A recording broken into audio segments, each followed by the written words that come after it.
नमस्ते। आमे मनोरंजन दासंक रचित नाटक नंदिका केसरी संपर्क रे आलोचना करुथिले एवं आलोचनार जो पर्याय पर्यंत पहुंची थिले से भितरे नंदिका एक नूतन जुग नूतन पृथ्वीर स्वप्न रे मशगुल एवं से नूतन पृथ्वीर सूत्रधार होउछंती चड़गंग। जो पृथ्वी रे से बंचुछंती से पृथ्वी घुण खाई गलानी बोली से सूचना देइछंती। तेणु एई नुआ पृथ्वीर जोठी स्वैराचार रहिबो नाही, जोठी प्रजाकुल नूतन शासन रे निजकू विकसित करि पारिबे, एक स्वाधीन जीवन बंची पारिबे, सेमिति एक पृथ्वीर स्वप्न देखिछंती। एवं तांकर बाल्य बंधु वासुदेव सहित वर्तमान जी अमात्य अछंती, मंत्री अछंती, तांको सहित आलोचना करुछंती एवं आलोचना होउछंती जे चड़गंग पाखकू वासुदेव जीवे एवं संधिर बा युद्ध नहेबा पई तांकू परामर्श देवे। किंतु वासुदेव कहउछंती जे रुद्ध जेतेबेले हेई जाईछि गड़र दुआर बाहर को जीवा पई बाटो नहीं, सेतेबेले से चड़गंग पाखकू जीवे किपरि। नंदिका तार सरल समाधान करि दउछंती एवं कहउछंती जे भूली गल गड़ खाईर से गुप्त सुडंग जहा नदी स्नान पाई मु व्यवहार करुथिली, जहार रक्षार अधिकारिणी एवं मध्य मु। तेणु गड़ बाहर को जीवा पाई बा चड़गंग को भेटिबा पाई एक गुप्त पथ अछि, जहा केवल नंदिका एवं गड़र किछि अधिकारी ही जानिछंती।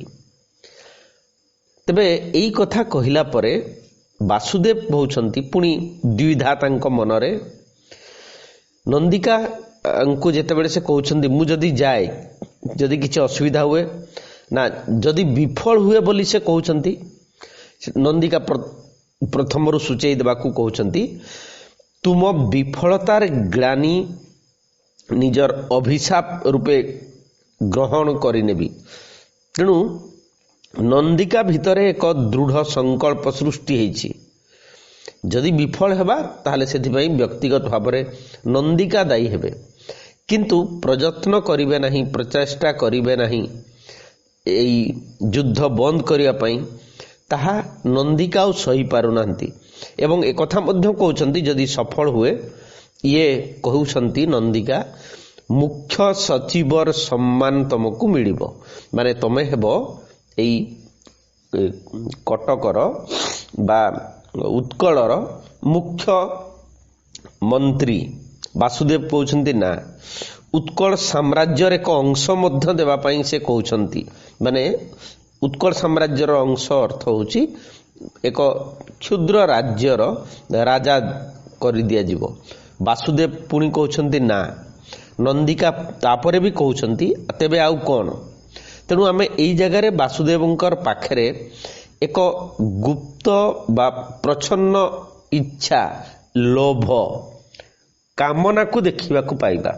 से स्पष्ट भावरे नंदिकार एई दुर्बल मुहूर्त रे जदिओ से चड़गंग पाखकू पठाउछंती शांति प्रतिष्ठा करिया पई, युद्धहीन पृथ्वीर स्वप्न से जो देखिछंती, किंतु एमिति एक मुहूर्त रे वासुदेव तांको पाखरु अन्य किछि चाहुछंती एवं से सूचई देइछंती। नंदिका मध्य कहउछंती से जगह रे जे जाने ना कोन तुमे चाहिबो, गोटाए कलंकित एकनायक साम्राज्यर विलोप पाई, एक मानवधर्मी राजत्वर प्रतिष्ठा पाई जहा इच्छा करिवो जहा मागिबो।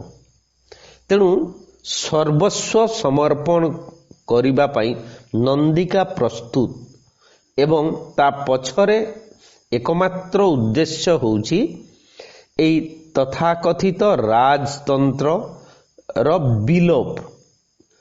ତେଣୁ ସେ ଯେ ବ୍ୟକ୍ତିଗତ ତାଙ୍କର ପ୍ରଣୟ ବା ପ୍ରଣୟୀ ପୁରୁଷ ତାଙ୍କର ଚଡ଼ଗଙ୍ଗଙ୍କୁ ହାସଲ କରିବେ ବା ପାଇବେ, ଯାହା ରାଧାନାଥ କାବ୍ୟରେ ଲେଖୁଛନ୍ତି, ତାହା ଏଠି ନାଟ୍ୟକାର ସ୍ପଷ୍ଟ କରୁନାହାନ୍ତି।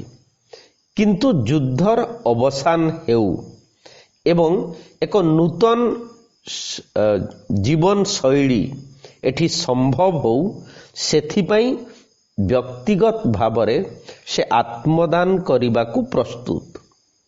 ତେଣୁ ଯେତେବେଳେ ସେ କହିଛନ୍ତି ଯେ ତମେ ଯାହା ମାଗିବ ମୁଁ ଦେବି, ସେତେବେଳେ ବାସୁଦେବ ବିସ୍ମୟାଭିଭୂତ ହେଉଛନ୍ତି ଏବଂ ନନ୍ଦିକା ବୋଲି କହିଲା ବେଳେ ନନ୍ଦିକା ମଧ୍ୟ କହୁଛି ଯେ ପ୍ରତିଶ୍ରୁତି ଦେଉଛି ବାସୁଦେବ, ବିଶ୍ୱାସ କରି ହେଉନାହିଁ କି, ମାନେ ମୁଁ ଯାହା କହୁଛି ତାହା ତମେ ବିଶ୍ୱାସ କରୁନ, ରାଜ୍ୟ ଦେବି, ମାନେ ଗୋଟାଏ ଅଂଶ ମୁଖ୍ୟମନ୍ତ୍ରୀ କରିବି, ମୁଖ୍ୟ ସଚିବ କରିବି ଏବଂ ଅବଶେଷରେ ସେ କହୁଛନ୍ତି ଯାହା ମାଗିବ ମୁଁ ତୁମକୁ ଦେବି। ସେଠୁ ବାସୁଦେବ କହୁଛନ୍ତି ତୁମକୁ ଅବିଶ୍ୱାସ କରିପାରିବିନି ନନ୍ଦିକା, ତୁମେ ମୋ ଶୈଶବର ସାଥୀ, କୈଶୋରର ବନ୍ଧୁ, ମୁଁ ତୁମ ପ୍ରସ୍ତାବରେ ରାଜି। ତେଣୁ ଜଣାପଡ଼ୁଛି ଯେ ବାସୁଦେବ ଏବେ ଯିବେ ଏବଂ ଚଡ଼ଗଙ୍ଗଙ୍କ ପାଖରେ ଏଇ ସନ୍ଧି ବା ଯୁଦ୍ଧ ନ ହେଉ ବା ସେ ଫେରି ଯାଆନ୍ତୁ, ଏମିତି କୌଣସି ପ୍ରସ୍ତାବ ନେଇକି ଯିବେ। ସେଠୁ ନନ୍ଦିକା କହୁଛନ୍ତି ଆଜି ତମେ ଯାଅ। ଏବଂ ହଁ, ଆଜି ଯେତେବେଳେ ସେ କହୁଛନ୍ତି, ସନ୍ଧି ଆସି ପରବର୍ତ୍ତୀ ଦୃଶ୍ୟର ଅବତାରଣା କରୁଛନ୍ତି, ଯେଉଁଠି ସେ ସୂଚେଇ ଦେଉଛନ୍ତି ଏହାପରେ ନଗର ପରିକ୍ରମା ପାଇଁ ମନ୍ତ୍ରୀ ବାସୁଦେବ ଅଶ୍ୱ ଝପଟାଇ ଦେଲେ। ହର୍ଷ ମନରେ ରାଜଜେମା ଅଶ୍ୱ ନେଇ ରାଜନବରକୁ ବାହୁଡ଼ି ଆସିଲେ। ସେତେବେଳେ ଅପରପକ୍ଷରେ ଏହିପରି ଘଟିଥିଲା। ବୀର ଚୂଡ଼ାମଣି ଚଡ଼ଗଙ୍ଗଙ୍କୁ ବିଷମ ଚିନ୍ତା ଘାରିଥିଲା। ଏକାକୀ ବସି ସେ ଭାବୁଥିଲେ। ରାଜପୁରୋହିତ ପ୍ରବେଶ କରିଲେ, ବହୁ ପ୍ରଶ୍ନ ପଚାରିଲେ, ଉତ୍ତର ନ ପାଇଲେ। ଅବଶେଷରେ ପୁରୋହିତ ଏହିପରି ଭାସିଲେ, ରାଜେଶ୍ୱର ମାନେ ଇଏ ଚଡ଼ଗଙ୍ଗଙ୍କ ଶିବିର ଏବଂ ବିମର୍ଷ ଅବସ୍ଥାରେ ଅଛନ୍ତି।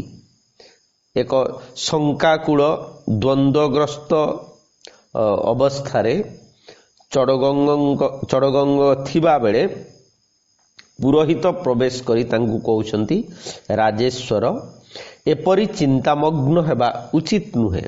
ମାନେ ରାଜାମାନେ ଯଦି ଏତେ ଚିନ୍ତା କରିବେ, ରାଜ୍ୟ ଶାସନ କିମ୍ବା ଯୁଦ୍ଧ ପରିଚାଳନା କରିବା ସମ୍ଭବ ହେବ ନାହିଁ। ଆମ୍ଭେ ଶ୍ରୀମାନଙ୍କର ପିତୃଦେବଙ୍କ ସମୟରୁ ରାଜରାଜେଶ୍ୱରଙ୍କୁ ସୁପରାମର୍ଶ ଦେଇ ଆସିଛୁ। ସେଥିପାଇଁ ଆମ୍ଭେ ଯୁଦ୍ଧଯାତ୍ରା ସମୟରେ ଶ୍ରୀଡ଼ ଶ୍ରୀଯୁକ୍ତ ରାଜରାଜେଶ୍ୱରଙ୍କର ପାଖେ ପାଖେ ରହି ଆସିଛୁ। ରାଜରାଜେଶ୍ୱର ଗ୍ରହଣ କରନ୍ତୁ ବା ନ କରନ୍ତୁ, ସେପରି ପରାମର୍ଶ ଦେବା ଆମ୍ଭେ ଆମ୍ଭର କର୍ତ୍ତବ୍ୟ ବୋଲି ମନେ କରୁଛୁ। ଚଡ଼ଗଙ୍ଗ ଯେତେବେଳେ ଏଇ କଥା ଶୁଣୁଛନ୍ତି, ସେ ପୁଣି ସେଇ ପୁରୋହିତଙ୍କୁ କହୁଛନ୍ତି ଆଉ କ'ଣ ପରାମର୍ଶ ଦେବେ ରାଜପୁରୋହିତ। ସେଠୁ ପୁରୋହିତ ପୁଣି କହୁଛନ୍ତି ଶ୍ରୀମୁଖରେ ଏ ବଚନ ଶୋଭା ପାଏନା। ଯେଉଁ ରାଜେଶ୍ୱର ତାଙ୍କର ବଳବୀର୍ଯ୍ୟ ଗୁଣାବଳୀ ଦ୍ୱାରା ଚାଲୁକ୍ୟ ଗଙ୍ଗ ବିକ୍ରମ ଗଙ୍ଗେଶ୍ୱର ବୀର ରାଜେନ୍ଦ୍ର ଚଡ଼ଗଙ୍ଗ ଗଙ୍ଗେଶ୍ୱର ଦେବ ଭୂପଦେବ ପ୍ରଭୃତି ବିଭିନ୍ନ ନାମରେ ଭୂଷିତ, ଅର୍ଥାତ୍ ବିଭିନ୍ନ ରାଜ୍ୟ ସେ ଜୟ କରି ନିଜର ସାମ୍ରାଜ୍ୟକୁ ବିସ୍ତାର କରିପାରିଛନ୍ତି। ସେମିତି ଏକ ସମର୍ଥ ଶକ୍ତିଶାଳୀ ରାଜା, ଯେଉଁ ରାଜେଶ୍ୱର ଗଙ୍ଗେଶ୍ୱର ମହାରାଜ ରାଜାଧିରାଜ, ରାଜ ପରମେଶ୍ୱର, ପରମ ଭଟ୍ଟାରକ, ପରମ ମାହେଶ୍ୱର, ପରମ ବୈଷ୍ଣବ, ପରମ ବ୍ରାହ୍ମଣ, ତ୍ରିକଳିଙ୍ଗାଧିପତି, ଉପାଧିଚୟ ନିମନ୍ତେ ଏକମାତ୍ର ସୁଯୋଗ୍ୟ ନୃପତି, ରଣ ବିଜୟ ପୂର୍ବରୁ ସେହି ରାଜାଙ୍କର ଏତାଦୃଶ ଅହେତୁକ ଚିନ୍ତା ଶୁଭଙ୍କର ନୁହେଁ। ତେଣୁ परिहार्य माने आपण एतिकी आउ चिंताशील हुअन्तु नाही।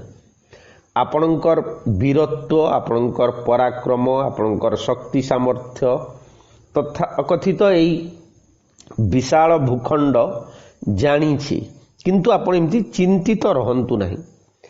चड़गंग राजपुरोहितंकर एई उत्तर रे कहउछंती चिंता चिंता चिंता शत चेष्टा कले मध्य मु आपनको बुझाई पारिबि नाही राजपुरोहित से चिंतार कारण कौन। तेणु से चिंतित बोली आमे जानी पारुछे। तेबे चिंतार असल रहस्य कौन सेटा नाटकर परवर्ती अंश रे स्पष्ट होईजी। सेठू पुरोहित भी कहउछंती जे आपनकर चिंता कौन। राजा हिसाब रे कोनोसी सेमिति अभाव असुविधा नाही, एमिति कोनोसी द्रव्य बा एमिति कोनोसी राज्य मध्य आपण चाहिछंती जहा मिली पारी नाही, सेमिति नुहे। तेबे से कहउछंती की कारण थाई पारे। राजपुरोहित पचारुछंती एई संग्राम, एई युद्ध, भविष्यतर अनिश्चितता, तेणु कौन से चाहुछंती, कहा संपर्क रे चिंता करूछंती। चिंतार मेकानिज्म होउची अतीतर अभिज्ञता को आधार करी भविष्यत बाबदरे जड़े चिंता करि पारे एवं चिंता ताठारु अधिक संभव हेई पारिबो नाही। किंतु जीवन सबु बेले अनिश्चित एवं आकस्मिक, केतेबेले कौन घटना घटिबो से बाबदरे केही भी जानती नहीं। तथापि मनीष निजर भविष्यत पाई चिंता करे। सेई समय रे चमुपति उपस्थित होइछंती एवं चमुपति जेतेबेले उपस्थित होइछंती माने प्रहरी बाहर को जाइछंती। चड़गंग तांकर ए जो चमुपति को पचारी छंती जे ए केते दिन धरी ए युद्ध चलिबो, माने केबे से विजय लाभ करिवे, सेई कथा से पचारु छंती। चमुपति केवल महाराज बोली कहउछंती, उत्तर नाही। चड़गंग पुनरावृत्ति करूछंती, पचारुछि केबे सुवर्ण केशरींकर व्यूह भेद करी बिड़ानासी दुर्गरे प्रवेश करिवे आमर सैन्य बाहिनी। चमुपति सेई प्रश्नर उत्तर रे कहउछंती शत्रु दुर्ग द्वार बंद करी ता भितरे रहिबा दिन ठारू आमर समस्त उद्यम विफल हेइछि छामु। केउ एक अद्भुत दैवी शक्ति रे बलियान आमर शत्रु, आमर सैन्य बल क्षीण होई आसिलाणी, तथापि उद्यम अब्याहत रहिछि। तेणु चमुपति सूचई देइछंती जे सुवर्ण केशरी कौनसी एक दैवी शक्ति, जहाँ पूर्वरु मध्य आमे जानिछे जे 21 दिन धरिकी से गड़चंडी को आराधना करी एक जैत्रमणि पाइछंती एवं से जैत्रमणि प्रभाव होउची जे पर्यंत राजांकर निकटरे रहिबो से रहिबे अपराजित। तेणु प्रत्येक दिन युद्धरे शह शह सैनिक उभय पक्षरु मरुछंती, किंतु युद्धरे केही हारजित हेउ नाहंती। ये होउची युद्धर सबुठारु बेसी भयावहता। मुख्य जिए सूत्रधर माने युद्धर उभय राजांकर अहंकार, निजको प्रतिष्ठा करिबा, विस्तार करिबार मानसिकता जहाँ पाखरे रहिछि, सेमाने चाहंती ए विश्व ग्रास करिबाकू, किंतु एई जगारे ताहा सफल हेई नाही। चड़गंग तापरे कहउछंती ताहले कोन कलिंग कटक फेरी जिबाकू हेबो, माने युद्ध अधारे छाड़ी देइकी पराजित हेले बोली तो कहजिबो नाही, किंतु जेहेतु ए व्यूह भेद करि पारु नाहंती फेरी जिबा की। सेठू तांकर जो चमुपति भी कहउछंती छामु माने महाराज मु भी स्थिर करी पारु नाही, कोन करा जिवो। द्विधा विभक्त मन नहीं अपेक्षा करिछि, जाने ना केबे हेबो ये अपेक्षार शेष। तेणु चड़गंकर अपेक्षा होउछि बिड़ानासी दुर्ग दखल करिबा, किंतु ताहा संभव हेई पारु नाही। एवं पुरोहित मध्य कहउछंती आउ कोन परामर्श दिया जाई पारे, माने युद्ध करिबा कि फेरी जिबा।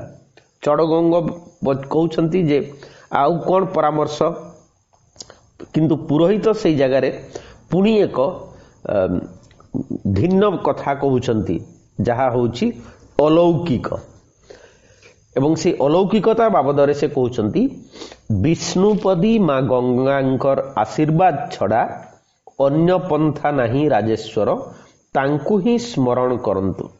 तेणु जो संकट रे आज आम पड़ीछे एठी केवल कौनसी दैवी शक्ति जदि कृपा करंती आशीर्वाद करंती, एवं विशेष भाव में गंगा विष्णुपदी शब्दर अर्थ होची गंगा, कारण विष्णुंकर नख कणरू से सृष्टि हेइथिले बोली पुराण रे जो उपाख्यान अछि, जहाकू जो झरी थिबा जल को ब्रह्मा तांकर कमंडल रे रखी थिले, से एक भिन्न कहानी गंगांकर जन्म वृत्तांत प्रसंग रे। तेबे सेई जगार माने गायक गोटे पुरोहित एक गीत गाइछंती, एवं सेई गीत रे जहा सूचई दिया हेछि ताहा हेउछि जे शुभ्र मरकत शोभा अनुपम मनोलभा, विधु मुख जिणी आभा मेनका सुता, विष्णु पदु संभविले विष्णुपदी नाम नेले, पाताल रे विराजिले सरग माता, उद्धरिले सरग कूल, भगीरथ पाइथिले तपस्या, शंकर जटा शोभिता, जह्नु आश्रम प्लाविता, देवव्रतंकर माता शक्ति आधार, पाप प्रक्षालनकारी पुण्यवती अधीश्वरी, सर्वजगत वंदिता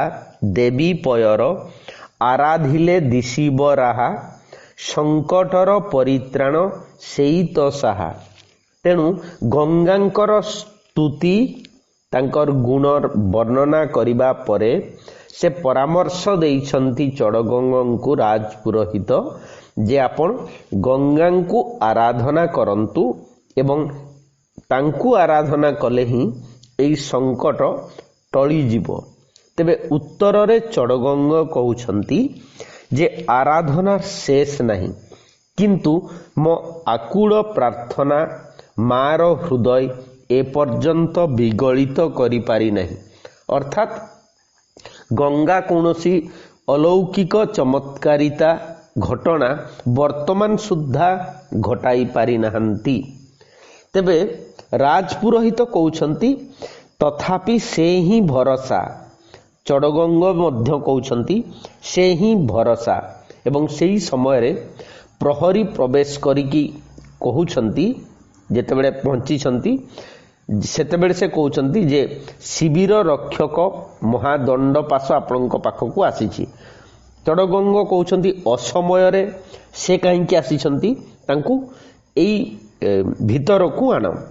महादंड पाश आसिला परे कहउछंती जे एक अद्भुत घटना घटिछि, एवं से चढ़गंग जानिबाकू चाहुछंती से अद्भुत घटना कौन ना, नदीर कूड़े कूड़े पहरा देउथिले आम भट्ट सेना माने, सेमाने देखिले शत्रु गड़ खाई प्राचीरर एक गुप्त द्वार देई ए पाखरे जणे आसी उपस्थित हेला, संगरे एक अंगरक्षी सैनिक, प्रहरी माने ताकू धरिबाकू जानते, से निवेदिला मते धरिबा आवश्यक नहीं, तुम छामुंक निकटरे मते पहुंचाई दियो, मु तांकू देखा करिबी। तेणु जणे पूर्व सूचना अनुसारे सुडंग बाट देकी गुप्त पथ मध्य देकी शत्रु पक्षरे चढ़गंग शिविर को आसीबार चेष्टा करुछि। तेणु चढ़गंग जानिबाकू चेष्टा करिसंती जे शत्रु शिविर को केही जणे संधान नैछ, से किए संधान नैछ, से कि अस्त्र शस्त्र सज्जित कि नुहे, माने चढ़गंगकर जीवन पाई तांकर सेना बाहिनी पाई से विपद की से कहउछंती ना छामु, से निरस्त्र, एवं तांकर ना मध्य से कहिछि वासुदेव। ଚଡ଼ଗଙ୍ଗ ଯେତେବେଳେ ବାସୁଦେବର ନାଁ ଶୁଣିଛନ୍ତି ସେତେବେଳେ ସେ ବିସ୍ମୟରେ ପ୍ରକାଶ କରୁଛନ୍ତି ବାସୁଦେବ ବାହିନୀପତି ସୁବର୍ଣ୍ଣ କେଶରୀଙ୍କର ତରୁଣ ଅମାତ୍ୟ ବାସୁଦେବ ବାହିନୀପତି ଅର୍ଥାତ୍ ରାଜାଙ୍କର ମନ୍ତ୍ରୀ ଏବଂ ବିଚକ୍ଷଣ ପ୍ରତିଭାଦାର ମନ୍ତ୍ରୀ ସେ ଗୁପ୍ତରେ ଆସିଛନ୍ତି ଚଡ଼ଗଙ୍ଗଙ୍କ ପାଖକୁ ନା ସେ ହେଇଥିବେ କାରଣ ମହାଦଣ୍ଡପାଶ ଜାଣନ୍ତି ନାହିଁ ତାଙ୍କର ମନ୍ତ୍ରୀ କିଏ ତାଙ୍କର ଶକ୍ତି ସାମର୍ଥ୍ୟ ପରାକ୍ରମ ଗୁଣ ଗାରିମା ସହିତ ସେ ପରିଚିତ ନୁହନ୍ତି କିନ୍ତୁ ଚଡ଼ଗଙ୍ଗ ସେ ବାବଦରେ ଜାଣିଛନ୍ତି ତେଣୁ ସେ କହୁଛନ୍ତି ହେଇଥିବ ଚାମୁ ପୁରୋହିତ କହୁଛନ୍ତି ହେଇଥିବ ନୁହେଁ ନିଶ୍ଚୟ ସେଇଆ କହିନଥିଲି ଚାମୁ ମଙ୍ଗଳମୟୀ ବିଷ୍ଣୁପଦୀଙ୍କର ଆଶୀର୍ବାଦ ମାନେ ଗଙ୍ଗାଙ୍କର ନିଃସନ୍ଦେହ କିଛି ଆଶୀର୍ବାଦ ଆମ ଉପରେ ବା ଚଡ଼ଗଙ୍ଗଙ୍କ ଉପରେ ବର୍ଷା ହେବ ସେ ଆଶୀର୍ବାଦ ପ୍ରଦାନ କରିବେ ଏବଂ କିଛି ଗୋଟେ ଅଲୌକିକ ଯାହା ଆମେ ଆମର ଚିନ୍ତାରେ ମଧ୍ୟ ନଥିବ ସେମିତି ଏକ ଘଟଣା ଘଟିବ ସେଠୁ ମହାଦଣ୍ଡପାଶ କହୁଛନ୍ତି ମୁଁ ଯିବି ବାସୁଦେବ ଯିଏ ଆସିଛି ଗୁପ୍ତ ପଥ ଦେଇକି ତାକୁ ନେଇ ଆସିବି କିନ୍ତୁ ଚଡ଼ଗଙ୍ଗ ମହାଦଣ୍ଡପାଶକୁ କହୁଛନ୍ତି ନା ମୁଁ ନିଜେ ଯିବି ନିଜେ ଯାଇ ତାଙ୍କୁ ସାକ୍ଷାତ କରିବି ଏବଂ ଚଡ଼ଗଙ୍ଗ ଯାଉଛନ୍ତି ତାଙ୍କ ସାଙ୍ଗରେ ମହାଦଣ୍ଡପାଶ ମଧ୍ୟ ସନ୍ଧି ସେହି ଜାଗାରେ ପୁଣି ଭବିଷ୍ୟତର ଘଟଣା ସମ୍ପର୍କରେ ଉଲ୍ଲେଖ କରୁଛନ୍ତି ଏକ ପାଖେ ଏପରି ଯେ ନାଟକ ହୋଇଗଲା ଅନ୍ୟ ପାଖେ କେଶରୀ ଅନ୍ତପୁରରେ ତାର ପ୍ରତିଧ୍ୱନି ଉଠିଲା ମହିଷୀ ସତ୍ୟବତୀ ବାସୁଦେବ ନିରୁଦ୍ଦିଷ୍ଟ ବୋଲି ଖବର ପାଇଲେ ଅତି ଶୀଘ୍ର ସେ ଯାଇ ରାଜାଙ୍କୁ ସତ୍ୟାସତ୍ୟ ପଚାରିଲେ ତେଣୁ ଏପଟେ ଗୋटे ଘଟଣା ପ୍ରଚାର ହେଇଗଲା ବା ସତ୍ୟବତୀ ରାଣୀ ଯିଏ ଜାଣିଲେ ଯେ ତାଙ୍କର ତରୁଣ ଅମାତ୍ୟ ମନ୍ତ୍ରୀ ବାସୁଦେବ ନିରୁଦ୍ଦିଷ୍ଟ ହୋଇଛନ୍ତି ଦୁର୍ଗରୁ କୁଆଡ଼େ ଉଭା ନେଇଛନ୍ତି ଯଦିଓ ଦୁର୍ଗର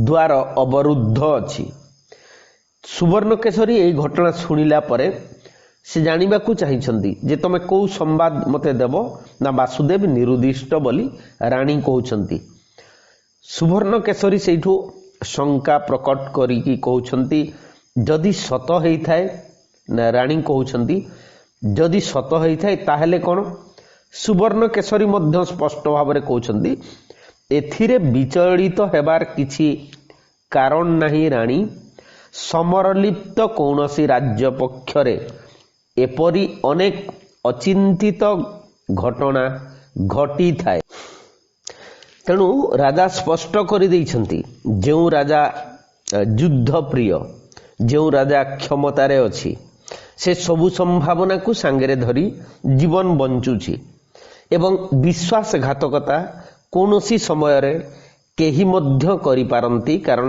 ତାହା ହିଁ ହେଉଛି ସିଂହାସନର କ୍ଷମତାର ଏକ ସହଯାତ୍ରୀ ହିସାବରେ ଗ୍ରହଣ କରିପାରିବା ଏବଂ ଇଏ ହେଉଛି ସ୍ୱାଭାବିକ ତେଣୁ ସେ କହୁଛନ୍ତି ଯେ ଯୁଦ୍ଧ ଲିପ୍ତ ବା ଯୁଦ୍ଧ ପ୍ରିୟ ଯେକୌଣସି ରାଜା ପକ୍ଷରେ ଇଏ ହେଉଛି ସାଧାରଣ କଥା କୌଣସି ସମୟରେ ସେନାପତି ମନ୍ତ୍ରୀ ଏମାନେ ତାଙ୍କୁ ପରିତ୍ୟାଗ କରିକି ଶତ୍ରୁ ପକ୍ଷରେ ମଧ୍ୟ ଯୋଗଦାନ କରିପାରନ୍ତି ତେଣୁ ରାଣୀ ଯେତେବେଳେ ବିଚଳିତା ତାଙ୍କୁ ପ୍ରବୋଧନା ଦେବା ପାଇଁ ରାଜା ସୁବର୍ଣ୍ଣକେଶରୀ କହୁଛନ୍ତି ଡରନା ମହାରାଣୀ ଗୋ ବାସୁଦେବ ସେଟା ବିଷଧର ଫଣି ଗୋ ତାର ଅର୍ଥ ହେଉଛି ବାସୁଦେବ ହେଉଛି ଏକ ସାପ ଯିଏ କୌଣସି ମୁହୂର୍ତ୍ତରେ ତାକୁ କ୍ଷୀର ଦେଇକି ବଢ଼େଇଥିଲେ ମଧ୍ୟ ଦଂଶନ କରିବ ତେଣୁ ସେ ବିଷଧର ସର୍ପ ବୋଲି ସେ କହୁଛନ୍ତି ବିଡ଼େ ଲୁଚି ଅଛି ପରା ନିଶ୍ଚେ ଦିନେ ହେବ ଧରା ସେଥିପାଇଁ ଚିନ୍ତା ନାହିଁ ଶୁଣ ବାଣୀଗୋ ତେଣୁ ସେ ଏବେ ତାର ଅସଲ ରୂପ ଦେଖାଇବା ପାଇଁ କେଉଁ ଗାତରେ ଯାଇକି ଲୁଚିଛି ଏବଂ ବାସୁଦେବ ନିରୁଦ୍ଦିଷ୍ଟ ହେବା ଦ୍ୱାରା ସେ ଭାବିଛି ଯେ ସୁବର୍ଣ୍ଣକେଶରୀ ଦୁର୍ବଳ ହେଇଯିବେ ପ୍ରଚାର କରାଇ ଅଛି ତାହାକୁ ମୁଁ ପଠାଇଛି ବୁଲିବ ସେ ଛଦ୍ମ ବେଶେ ଦେଶେ ପୁଣି ଗୋ किए केउठी किपरि राजार हुए भगारी सबु कथा आसीब से जानी गो भाबी अछि प्राण सही पाइले ताहाकु मुहि खड़गे ताहार शिर देवी हाणीगो। तेणु राजा कहउछंती प्रजा माने काले दुर्बल मानसिकता प्रकाश करिवे, तेणु प्रजा मानक आगरे से प्रकाश करुछंती से जे वासुदेव को से व्यक्तिगत भावरे छद्म बेशरे राज्यर खबर संग्रह करने पई पठेइछंती। तेणु से निरुदिष्ट नुहे, किंतु सुवर्ण केशरी स्वयं ए बाबदरे सचेतन। वासुदेव निरुदिष्ट हेइछि अज्ञातरे राजांकर अगोचରରେ से संभवतः शत्रु सांगरे हाथ मिलाइछि, शत्रु मानकर शिविर को चली जाइछि। तेणु जो मुहूर्त रे वासुदेव सहित तार साक्षात हेबो वासुदेव को से हत्या करिवे बोली संकल्प करुछंती एवं रानी को मध्य कहउछंती तमे चिंता कर नाही, गोटिए जिनस संपर्क रे सचेतन रहिबो। विश्वासघातकतार अन्यतम दान बा प्रतिदान कुआ जीवो जे ताकू मु दंड देवी हत्या करिवि। एवं नंदिका सेही समय आसी सेठी पहुंची छंती। रानी पचारुछंती नंदिका किछि कहिबार अछि कि? सेठु नंदिका कहउछंती मु बापांकु किछि पचारिबाकू आसीछि। रानी कोन पचारिबो ना से कहउछंती तुमर जानी लाभ नाही, पचारिबी बापांकु, उत्तर देबे से। रानी कोन तुमर होइछि? एते दिन लक्ष्य करूछि तुमे अन्यमनस्क, जेतेबेले कथावार्ता करूछ जेमिति आउ किछि भाबुछ, कहा सहित कहार मेल नाही, कोन हेइछि तुमर? तेणु साधारण राजकन्यार आचरण जेमिति हेबा कथा एठी ताहा हेउ नाही। माने नंदिका अन्यमनस्क, ए अन्यमनस्कतार आधार दुईटा हेई पारे। एक होउछि जे संभवतः यदि राधानाथंकर दृष्टि रे देखिबा कविवर राधानाथ, ताहले से कहार प्रेम रे पड़िछंती, जदियो चढ़गंग बोली से उल्लेख करि थाई पारंती, किंतु वास्तवता होउछि नंदिका चाहुछंती युद्धर परिसमाप्ति। जे कोनोसी मूल्य देई मध्य एमिति शह शह साधारण प्रजा सैनिक एमाने प्रत्येक दिन निजर जीवन दान न करंतु। तेणु एई अन्यमनस्कता द्वितीय कारण पाई हेई पारे। जेतेबेले से रानी जानिबाकू चाहुछंती, नंदिका तांकर मां को बा रानी को कहउछंती तमर ए सबु जिंस जानी कि लाभ नाही, कौनसी दिन तुमे देशर भल मंद कथा चिंता करिना हो। तेणु रानी केवल एक सहयोगी हिसाब रे, केवल राजांकर छाई हिसाब रे व्यक्तिगत दृष्टि स्वाधीनता विचार ए सबु जिनिस वर्तमान सुद्धा रानी सत्यवती कदापि पाई नथिले। तेणु से कहउछंती तमे जानी पारिबो नाही जे राज्य केमती चलीछि, तार भल मंद कोन। तुमे जे एक स्वतंत्र व्यक्ति, राजतंत्र सेई सीमाबद्धता राजतंत्र रे पूर्वरु मध्य कहिछि जे राजतंत्र रे केवल राजा ही एकमात्र स्वाधीन जीवन बंचुथिबा व्यक्ति एवं अवशिष्ट रानी ठारू आरंभ करी तांकर मंत्री किंबा सेनापति प्रजा मानकर कथा माने आमे विचार को ही आनिबा नाही। एमानंकु से माने कदापि जीवंत मनीष हिसाब रे मध्य देखंती नाही। तेणु एठी से रानी को नंदिका कहउछंती तुमे जे एक स्वतंत्र व्यक्ति, तुमर जे भल मंद चिंता करिबार अछि से कथा केबे तुम मन को आसी नाही। राजनबर विलास व्यसन किपरि सुखरे रहिबो, किपरि राज्यर सबु संपद भोग ऐश्वर्य पाई ठूल हेबो, सेया ही रहिछि तुमर एकमात्र कामना। छाई परी सबुदिने तुमे रही आसीछ बापांक पाखे पाखे, तुमे राज सिंहासनर एक प्रतिध्वनि मात्र, तुमर ए सबु बुझी लाभ कौन? तेणु रानी सत्यवती होउछंती या पूर्वर जेमती कहिथिले सुवर्ण केशरींकर छाई सेहीपरि सिंहासन राजदंड बा क्षमतार से एक प्रतिध्वनि मात्र स्वतंत्र सत्ता बोली नंदिका स्वीकार करने को चाही नाहंती। सुवर्ण केशरी सेई जगार नंदिका को कहउछंती जे मां को संपर्क रे ए अभियोग छाड़ी दियो, कौन पचारिबार अछि मते पचारो। सेठु नंदिका कहउछंती जे सेई निरीह प्रहरी कालिया कौन करिथिला तार अपराध। सुवर्ण केशरी कहउछंती निरीह प्रहरी कालिया माने न जानिबार अभिनय करूछंती ना। कहा कथा कहउछ रानी पचारुछंती जे कालिया प्रहरी बाबदरे तमे काहेकि पचारुछ, एमिति कि से गडरे आहुरी 100,000 प्रहरी थाई पारंती, तेणु अख्यात अनामधेय जणे साधारण सिपाही बा प्रहरी बाबदरे नंदिका पचारुछंती। नंदिका सेठू कहि दउची सेमाने थिले 2 जण, कालिया आउ पंचुआ। जणे गाँ रे माछ धरुथिला, बढ़ई काम करुथिला, आउ जणे चाष काम करुथिला। सुवर्ण केशरी जेतेबेले उभयंकर कथा शुणिचंती से नंदिका को पचारिछंती कौन तमे जानिबाकू चाहो, कौन कहिबाकू चाहो। एमिति अनेक पाइक सैन्य बाहिनी रे अछंती, तार अर्थ तांकर व्यक्तिगत स्वाधीनता, व्यक्तिगत जीवन को जलांजलि देई सेमाने आसिकी राजांकर सेवा करुछंती। ये होउछि तांकर धर्म कर्तव्य। तेबे नंदिका सेई जगारे से कहउछंती हाँ सेई मानंक भितरु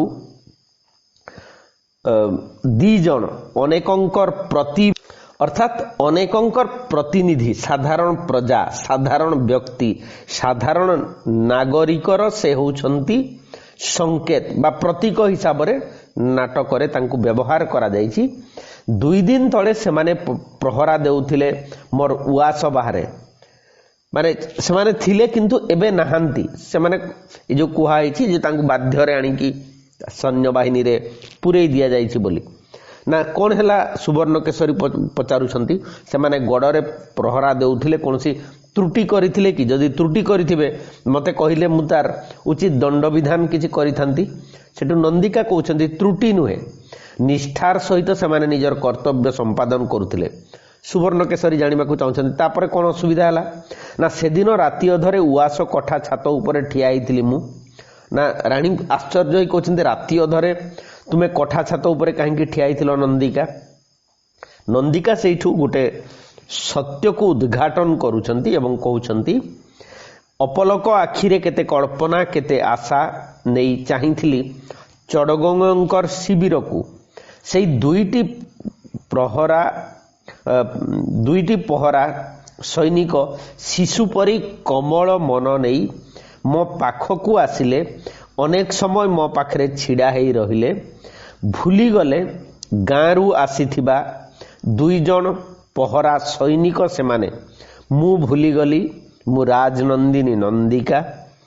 अनेक समय कथाबार्ता हेलु, साधारण मनीषर कथा, जीवनर कथा अनेक। एकाठी नाचिलु, गीत गाइलु, खेलिलु।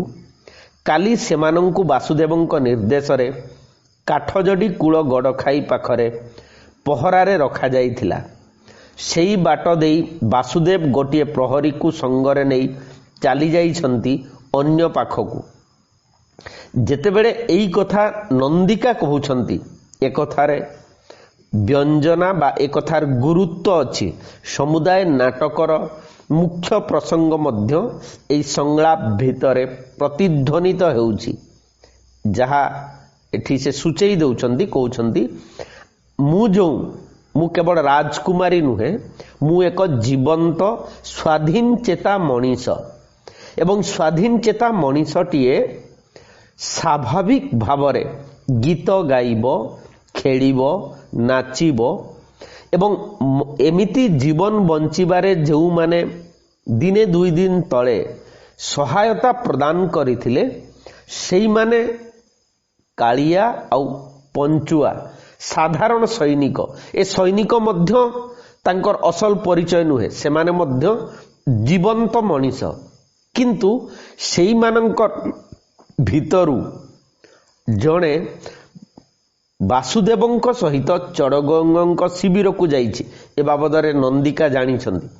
तेबे अन्य जनकर कथा कौन हेइछि सेई कथा जानिबा पई सुवर्ण केशरी को से पचारिछन्ति। सुवर्ण केशरी नंदिका एवं रानी पाखरे मिछ कहउछन्ति, कारण से समुदाय जिनिस जानिछन्ति जे वासुदेव चड़गंग पाखकू जाइछि आउरी अनेक किछि घटना घटीछि, किंतु से बाबदरे रानी किछि जानी नाहंती, नंदिका किछि सूचना पाई थाई पारंती।